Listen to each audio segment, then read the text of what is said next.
வணக்கம். அமரர் கல்கி அவர்களின் சிவகாமியின் சபதம் பாகம் 2 காஞ்சி முற்றுகை அத்தியாயம் 51 சக்கரவர்த்தி தூதன். குமார சக்கரவர்த்தி சபையில் கூடியிருந்தவர்களை ஒரு தடவை கண்ணோட்டமாக பார்த்துவிட்டு, உங்கள் அபிப்பிராயம் என்ன? எல்லோருக்கும் சம்மதம்தானே என்று கேட்டார். சபையில் எல்லோருடைய முகத்திலும் திகைப்பின் அறிகுறி காணப்பட்டது. சற்று நேரம் நிசப்தம் கூடிக்கொண்டிருந்தது. உண்மை என்னவென்றால் அங்கே கூடியிருந்தவர்கள் யாவரும் யுத்தம் சம்பந்தமாக அபிப்பிராயம் கூறுவதற்காக வரவில்லை. மகேந்திர சக்கரவர்த்தியின் விருப்பத்தையும் ஆக்ஞையும் தெரிந்து கொள்வதற்காகவே அவர்கள் வந்திருந்தார்கள். 9 மாதத்துக்கு முன்னால் சக்கரவர்த்தி வடக்கு போர்க்களம் சென்றபோது அவர்கள் மேற்படி கொள்கையை அனுஷ்டித்து சக்கரவர்த்திக்கு சர்வாதிகாரம் அளித்தார்கள். இப்போதும் அதே உறுதியுடன் தான் சபையில் கூடியிருந்தார்கள்.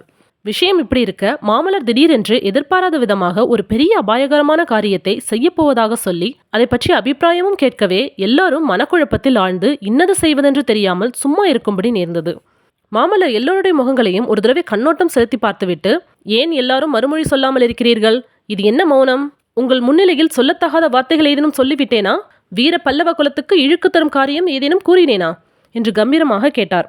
இன்னமும் அச்சபையில் மௌனம்தான் குடிக்கொண்டிருந்தது. பெரியதொரு தர்ம சங்கடத்தில் தாங்கள் அகப்பட்டு கொண்டிருப்பதாக ஒவ்வொருவரும் உணர்ந்து வாய் திறவாமல் இருந்தார்கள். நல்லது, உங்களில் ஒருவரும் ஆட்சேபியாதபடியினால் என்னுடைய யோசனையை ஒப்புக்கொள்கிறீர்கள் என்று ஏற்படுகின்றது.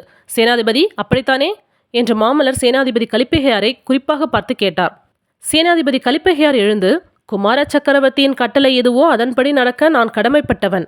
ஆனால் அது யுக்தமானது என்று என்னால் ஒப்புக்கொள்ள முடியவில்லை.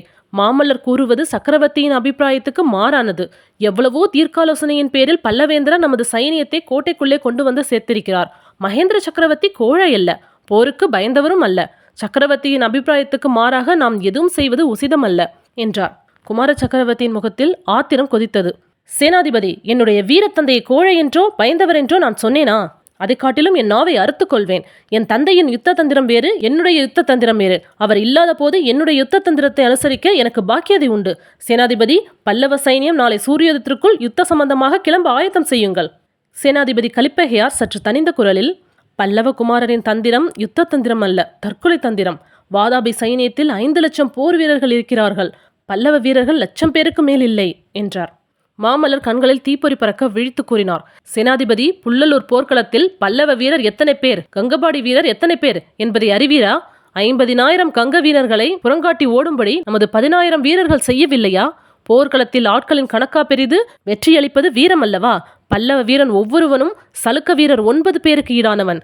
கலிப்பகையாரே, இதை தாங்கள் இன்னும் அறிந்து கொள்ளவில்லையா? வாதாபி சைனியத்தில் 5 லட்சம் வீரர்கள் மட்டுமில்லை, 15,000 போர் யானைகள் இருக்கின்றன என்றார் கலிப்பகையார். இருந்தால் என்ன? நமது வீர தளபதி பரஞ்சோதியாரின் கைவேலுக்கு அஞ்சி மதம் பிடித்த யானை இந்த காஞ்சி நகரின் வீதிகளில் தறிக்கட்டு ஓடியது நமது சேனாதிபதிக்கு தெரியாது போலிருக்கிறது. தளபதி பரஞ்சோதியை போன்ற 1 லட்சம் வீர சிம்மங்கள் பல்லவ சைன்யத்தில் இருக்கும்போது புலிகேசியின் போர் யானைகளுக்கு நாம் ஏன் அஞ்ச வேண்டும்? விவாதம் இவ்விதம் முற்றிக்கொண்டிருப்பதை கண்ட முதல் மந்திரி சாரங்கதேவர் பெரிதும் கவலை அடைந்தார். பெரியவர் எழுந்து நின்றதும் மாமல்லர் பேச்சை நிறுத்தினார். ஒரு விஷயம் நாங்கள் தெரிந்து கொள்ள விரும்புகிறோம். சக்கரவர்த்தி இன்னமும் வந்து சேர அவகாசம் இருக்கிறதல்லவா? இந்த விஷயம் கோட்டை வாசற்காவலர்களுக்கு அறிவிக்கப்பட்டிருக்கிறதா? சக்கரவர்த்தி இன்றிரவு ஒருவேளை வந்தால் கோட்டை கதவி தாமதமின்றி திறந்துவிட காவலர்கள் ஆயத்தமாக இருக்கிறார்களா என்று முதல் மந்திரி வினவினார். அப்போது தளபதி பரஞ்சோதி, ஆம், அப்படித்தான் கட்டளையிட்டிருக்கிறேன். சக்கரவர்த்தி பெருமான் ஒருவேளை தூதர்கள் மூலமாக செய்தி அனுப்பக்கூடும் என்று எதிர்பார்த்து அதற்கும் தக்க ஏற்பாடு செய்திருக்கிறேன் என்றார்.